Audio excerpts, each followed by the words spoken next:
Hey, what's going on, everyone? This is Mitch. Good Monday morning to you all. Hope you guys are doing great out there this morning and having a wonderful start to your day and a great beginning to your new week out there so far. I imagine most of us do have the day off of work. It is Memorial Day. It's a day where we remember and we just constantly have in our minds the people who fought and served and ended up losing their lives in the line of duty to protect us and our country. So I just want to show my appreciation, especially the people that have family members that lost their lives, friends, know people. I don't know anybody specifically, I'll be honest with you guys, but I'm sure a lot of people tuning in do. But I also want to thank people who serve in the military or have served and are still alive. We appreciate y'all so much. So just want to say those words. If you notice anything different with the setup this morning, it is definitely different. In fact, it's the most different it's looked in about, I would say, 3 or 4 years. I know it looks pretty boring in my backdrop. It's just a white wall. But, I've been talking to you guys about making a transition into another room in my house. It's not really an office, but I think one day it could be.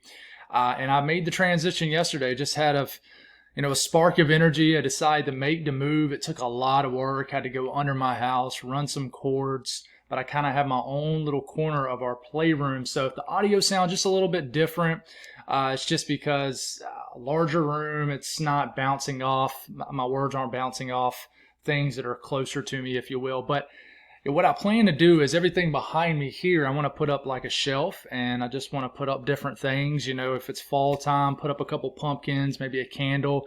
Christmas time, maybe a little mini Christmas tree. I love stuff like that. But I'm very excited about this change, and I'm going to tweak things as we go, make changes, but nothing that's going to, take it away from the homey vibe of this channel. And this will temporarily, just because it looks really boring. But I got some cool things I want to put behind me. I'm very excited. Corner of the wall is right here, and very excited about this change. But anyways, here to talk about the weather. We're going to speak on current conditions, the latest outlooks, and then we'll break down the country section by section. Once again, we're going to have a chance of strong to severe storms that will be ongoing throughout the rest of the morning, throughout the afternoon, evening, overnight hours, and just the same general pattern will be with us, and we're just going to get very detailed on it. We'll section off some states and get you guys good timing, and then after we talk about today's weather, we will speak on the days to come throughout the rest of the week, and the same pattern will kind of be with us, but there will be some changes to it as we get later into this week. So if you guys have not subscribed, certainly consider doing that. Like the video if you like it, and if anybody has anything that I can pray about or pray over, please put it in the comments below so I can do that, and it gives others an opportunity to do so too. Let's get rocking and rolling. Sorry about the 3-minute intro, just want to get some things out there as far as the changes, but we have a lot of weather ongoing across areas of Texas this morning. Arkansas, a lot of heavy rain. Northern Louisiana, we even got storms moving into Mississippi. Big round of rain moving through Georgia. It's going to weaken as it gets into South Carolina. We're showing some shower activity up in North Carolina, Virginia. Let me know if you're actually getting that. Sometimes this radar shows stuff, but it's not actually getting to the ground. Just an area of rain up here in Nebraska and Kansas, and we do have some flow moving across the Pacific Northwest. If you do hear a dog in the background, that is our husky that I told you we got. And in the mornings, that is when he is the most jacked up. He's very excited, and I'm in a different room now, so when he barks, you can hear him a little bit more. And I'm in a room where I have windows around me and the door with windows. So when we put him outside, he can see me. He's looking right at me, so he'll start scratching at the door. And that's just things we'll adjust and tweak as we go. So if you do hear that in the background, just our puppy husky, which if you guys know anything about dogs, huskies love to talk, and ours is definitely no different. But the Storm Prediction Center outlook for today, there is a risk of thunderstorms all the way up into Montana. But this is the main area we're going to watch. There is a risk of some thunderstorms in New York too.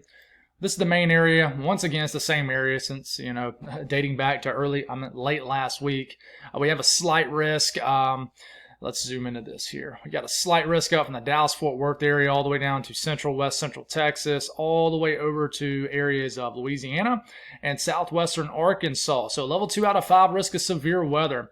And we're just going to have some nasty storms in this area today. Same thing that we saw in this area yesterday, where we had just a bunch of supercells sort of congealing into one another. And it was definitely a nasty storm. We had like I saw a picture like 4 to 6 inch diameter sized hail, guys. I mean, that will kill you.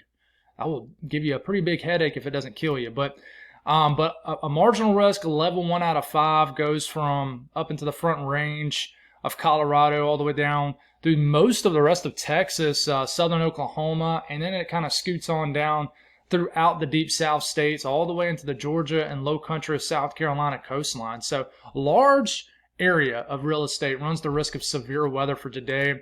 Now, the tornado threat, as of right now, that green area, 2% risk of a tornado. We'll see if this upgrades to a 5% risk. If it does, I think it'll happen right into here into Texas.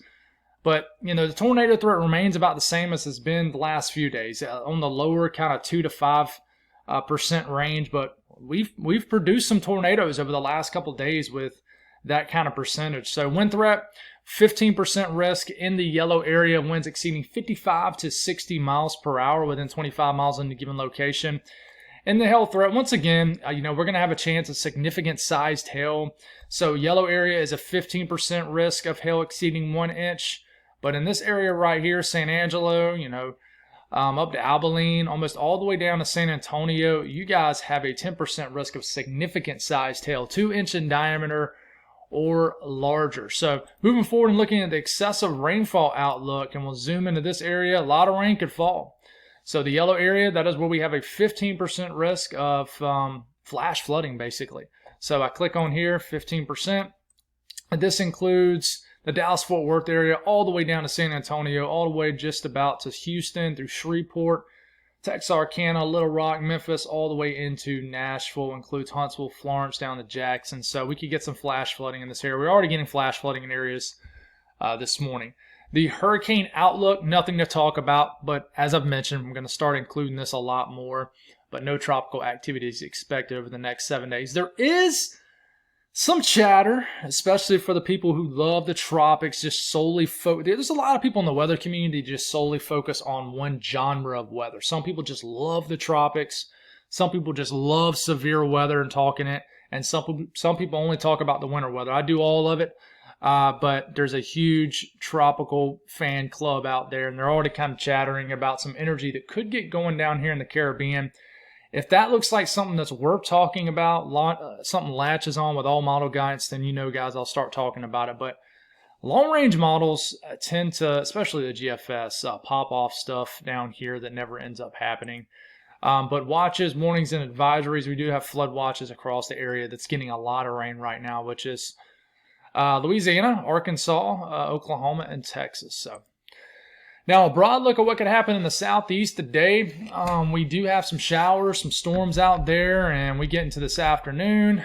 We're going to get a lot of pop-up activity in Georgia and South Carolina, even down into Florida, and these could pack a punch. In fact, the marginal risk, I think, could actually get extended a little bit further north in South Carolina today. I really think it will. I'm actually surprised it's not. But pop-up strong storms are possible. Could just be some normal run-of-the-mill thunderstorms, and they'll form sort of drift west to east, and we're just going to have areas of storms throughout Alabama and Georgia, and this is getting into late tonight. Big round of storms moves in across Georgia. Just a lot of complexes of storms, but just taking a closer look at this here. Alabama, Mississippi. This is around 8 a.m. this morning. We start to take it to about lunchtime, about 1 p.m. The HRRR model likes the idea of a line of strong to severe storms moving into southwestern Mississippi. They'll hit Jackson eventually, get down to Hattiesburg, eventually get to Meridian around 4 to 5 o'clock.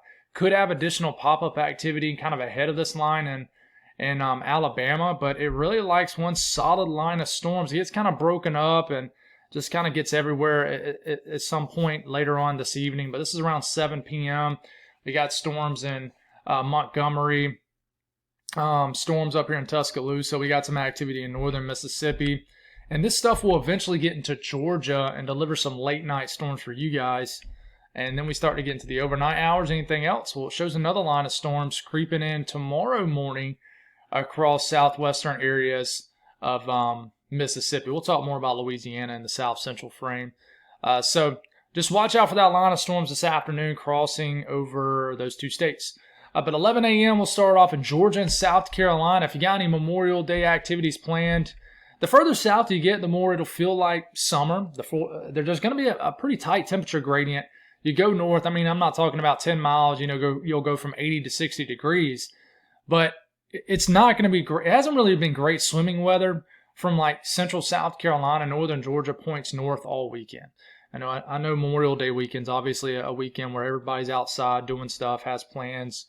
But it hasn't really been a great weekend for it, honestly, for a lot of areas. But 4 p.m., you see all these thunderstorms popping up. They'll pop up, move west to east, and it's going to be tough to figure out exactly where they pop up. Just know that, you see widespread thunderstorm activity around 4 to 6 p.m. this afternoon from eastern Georgia into South Carolina.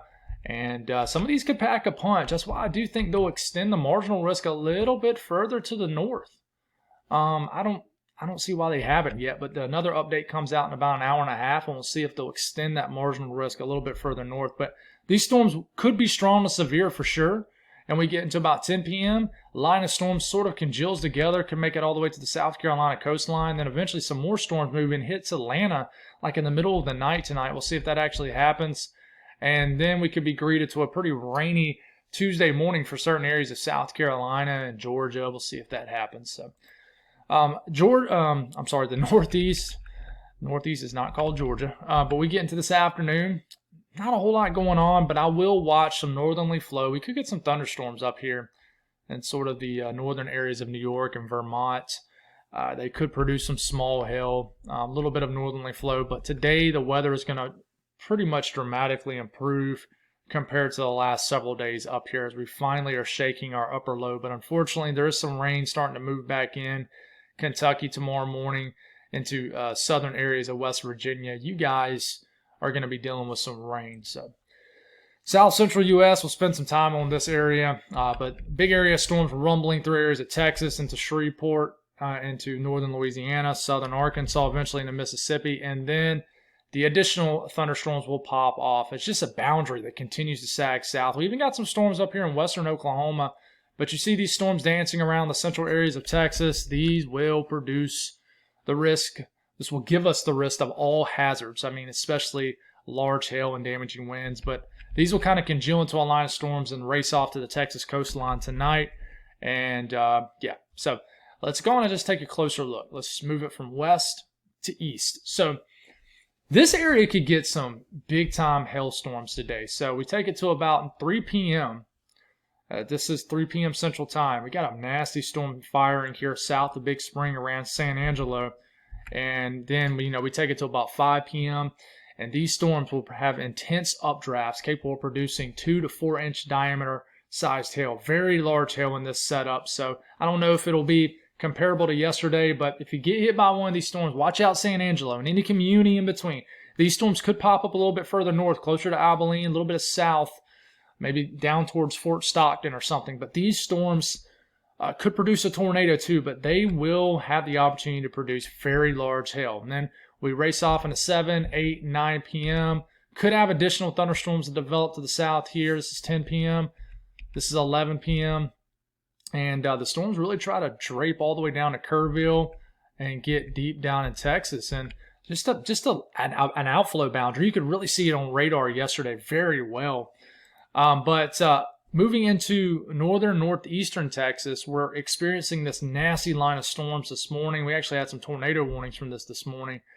And this will continue to move to the east, but the line will sort of drape southward on this area.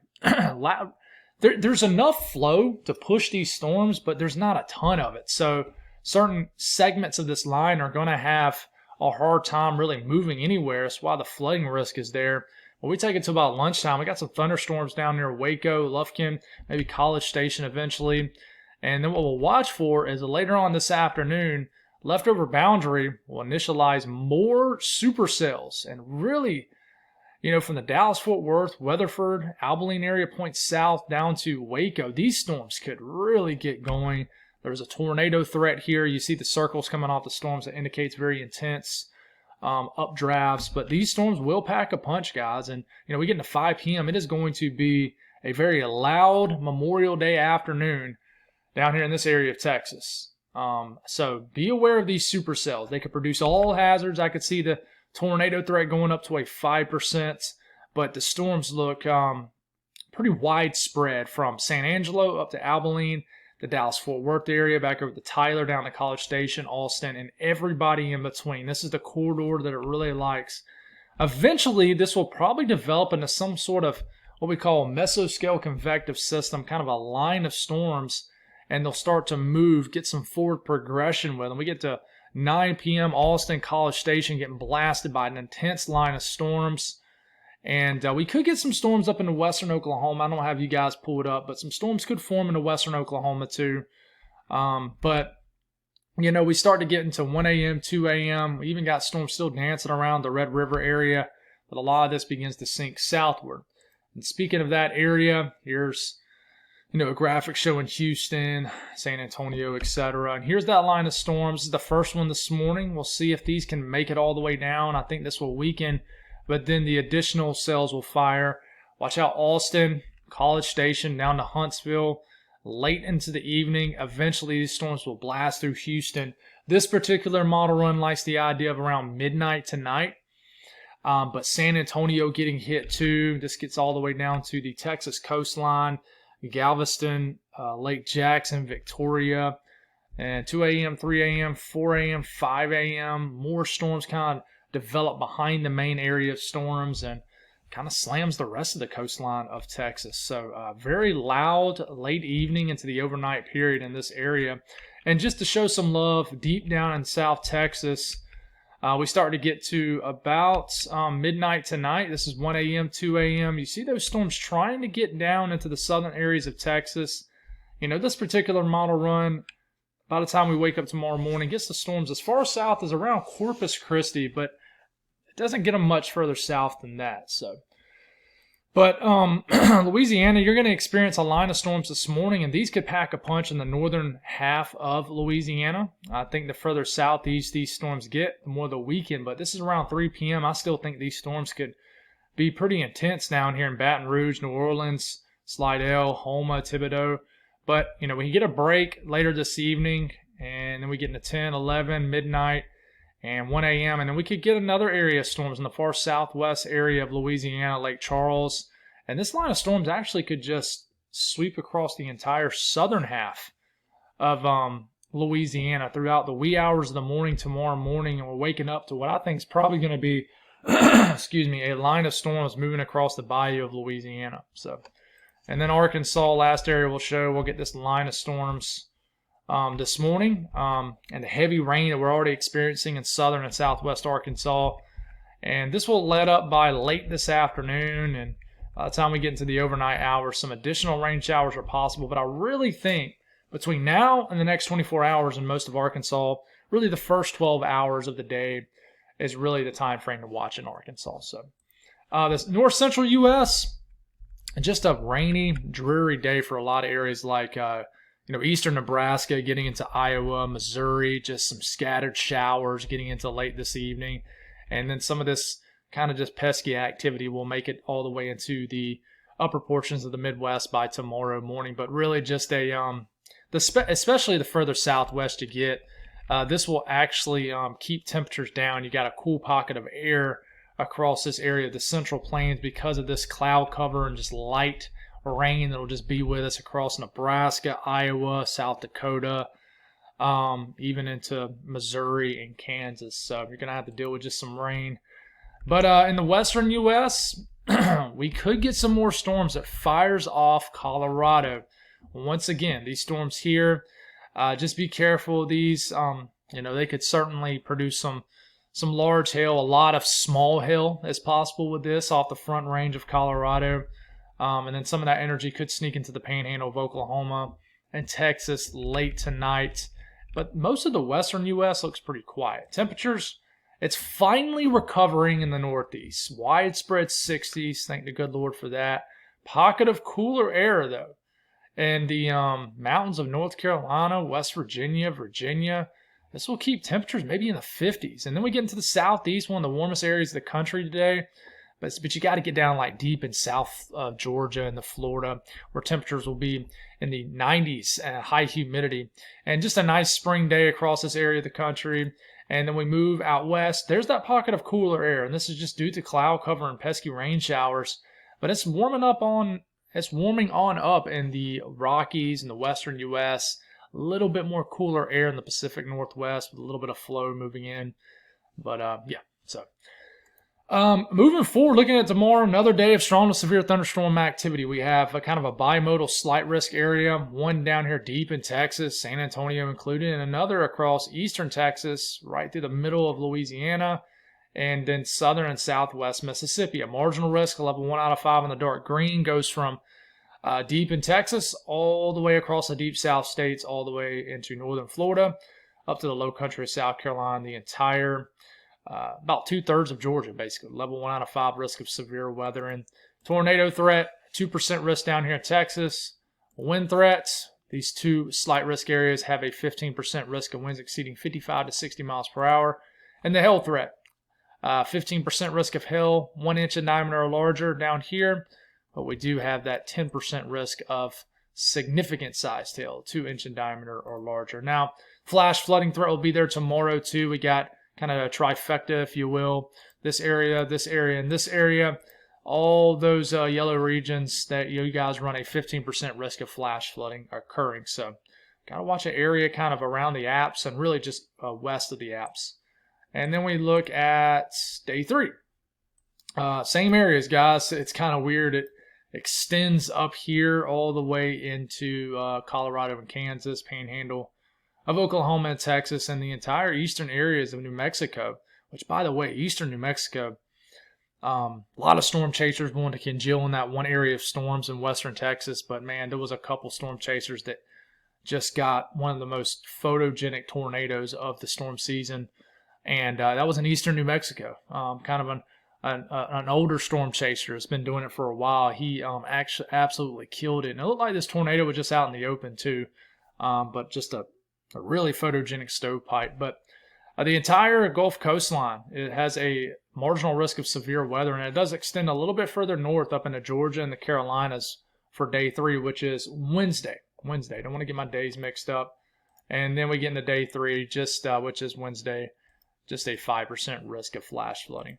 So the general pattern, I mean, is basically driven off this. There's an upper low up here, and you can see a little bit of a circle, right? And this is for tomorrow afternoon. And I put my cursor over these purple areas. This is just flow in the mid-levels of the atmosphere, about 18,000 feet. You know, we watched it for these more intense colors of pockets of flow. This is where we could have more of a push in the atmosphere for thunderstorms. But this doesn't always tell us everything. But, you know, as we get into Wednesday, this upper low will continue to spin around up here.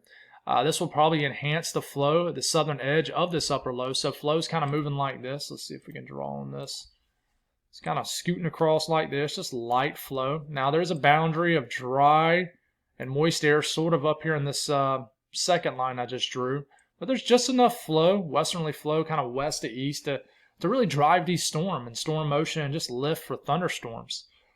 So, you know, if we look at Wednesday, same graphic. This is tomorrow.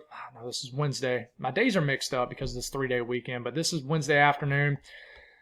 So if I pull this up, pull that back up, let's draw right into here. Is there sufficient dew points for this? Absolutely. Look at these dew points in the 60s and 70s going across this area. But there's a boundary. See this boundary right here separating kind of dry, more stable air. You can still get moisture, but just drier air. What I'm saying is dew points in the 50s and lower really doesn't support severe weather in this time of the year in this area. But then you get kind of in this region right here, we got dew points, say, in the 60s. And this spiraling upper low is actually trying to yank up some moisture kind of up into this way, this region. Okay, so we go back to this and we continue to move it into, say, Thursday. And what will end up happening is we continue to get the flow down here. I put my cursor, 30, 40 knots of mid-level flow. This will get these storms going. But we're also getting the turning around this upper low going like this.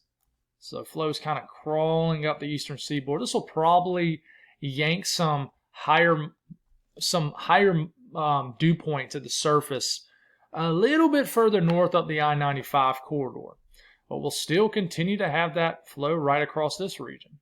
So if we get all this out of the way and we move into Thursday, let's see what it looks like. Yeah, so this actually helps to yank. Like I just mentioned, you see I just drew that arrow, just went just like that. This yanks some higher dew points up the I-95 corridor all the way into New England. So we got dew points in the 60s now, all the way into southern New England, all the way through the Delmarva, through the Carolinas. So deep moisture kind of just swinging up through here. Okay, right through here. But you can see the boundary of dew points in the 50s to 60s. That's a great kind of separating factor that separates moisture that supports severe weather and that doesn't support severe weather. And it makes sense because the flow is going right up the eastern seaboard. But and then we get into Friday, and then it gets a little bit, more difficult to figure out, as we got to figure out where the cold front is with this upper trough that swings through. But Friday could be a day where we could maybe have a bigger severe weather day, depending on where the cold front is. But by Friday afternoon, it looks like the cold front is probably somewhere into here. Okay, so it's clearing out the air mass for a time where we have a huge area of dew points in the 40s and 50s, and most of our moisture is kind of getting shunted down to the south. Now, some of it can begin to build right back into here, so we're going to continue to get the risk of any storms that form in Texas to be strong to severe. But a big bowl you can see right here where there's some sort of cold front Friday afternoon kind of surging south. But these cold fronts this time of the year do not last very long, guys. You can tell by the time we start to get back deep into the weekend, some of the moist air begins to build back in. At the time we get into next Saturday, we got dew points surging back into the 60s pretty far up in latitude across the plains and Midwest. So we just got to continue to watch it. But as long as we keep having that flow, this is starting Wednesday, where you're just going to see splotches of green and yellow and orange on your screen. But you see here, this is like midday Wednesday, big surge of moisture getting slung up the I-95 corridor into the mid-Atlantic, into areas of the Northeast. And then, we get into Thursday, a lot of thunderstorm activity showing up for Louisiana and Texas, but just scattered activity everywhere across the deep south, southeast, mid-Atlantic, northeast. And then we get into Friday, and we just got to figure out Friday. So all I can tell you is it's a pretty rainy pattern because there is enough flow, like I said, screaming across areas. It's overlapping a moist environment across the deep south. So, we're going to get inches of rain from Texas, Louisiana, Mississippi. And this is between now and 7 a.m. next Monday, basically between now and the next week. And we look at the deep south. It's between now and this time next week. A few inches of rain showing up, even Florida, getting into some of that rain action. Thank the good Lord for that. And then we move a little bit further up the East Coast, and a lot of rain on the way for the Mid-Atlantic, the Alps. So definitely a rainy week setting up. I'm not saying it's going to rain every single day of every single hour, but definitely a lot of rain showing up. So that's all I got, guys. Thank y'all for tuning in. Very excited about these changes and to kind of decorate my area, if you will. The older I get, it's the little things. It's the little things. It's such high pace as my life is. I really, really enjoy the little things in life. So this little thing kind of filled my cup up a little bit. I was not feeling down, but this has probably been one of the slower springs as far as YouTube growth that I've had for a few years. It's just been, I've mentioned this. I haven't brought it up a lot over the last few weeks, but it's just been a weird spring. It seems like people aren't really tuning in for spring season as much, and people will say, well, more people tune in during the tropics or winter, and I would say, yeah, absolutely. But even dating back like 2 years ago, people watched videos like what I do a lot more, and it just seems like people aren't watching as much. And I used to think it was just my channel, but I've reached out to other people that make YouTube videos like this during the spring, and they said that their stuff isn't getting as much traction either. So it just is what it is, but doing stuff like this and just making little small scale upgrades is definitely exciting. But if you're thinking, man, this is a boring backdrop, we miss seeing your bedroom or whatever, It felt more homey. Trust me, I'm going to get little cool little knickknacks behind me and make it look cooler. And I'm probably thinking about painting this wall maybe black or something, or just a darker color. But anyways, enough of my rambling. God bless all y'all. Have a wonderful Memorial Day, and we'll talk to you tomorrow morning. God bless.